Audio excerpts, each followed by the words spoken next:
امام صادق علیہ السلام فرماتے ہیں مماتا منکم منتظر لہو کانا کمن کانا فی فسطاط القائم، اگر تم میں سے کوئی شخص اس دنیا سے چل بسے اور اس کی حالت کیا ہو کہ وہ قائم کا منتظر ہو، انتظار کرنے والا ہو،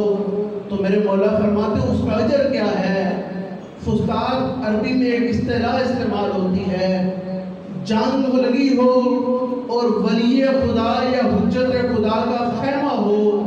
اس کو کہتے ہیں فسطاط۔ امام صادق علیہ السلام فرماتے ہیں اگر غیبت کے زمانے میں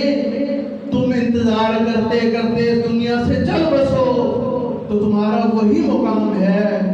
جو ایک ایسے شخص کا ہے جو میدان جنگ میں حجت خدا کے ساتھ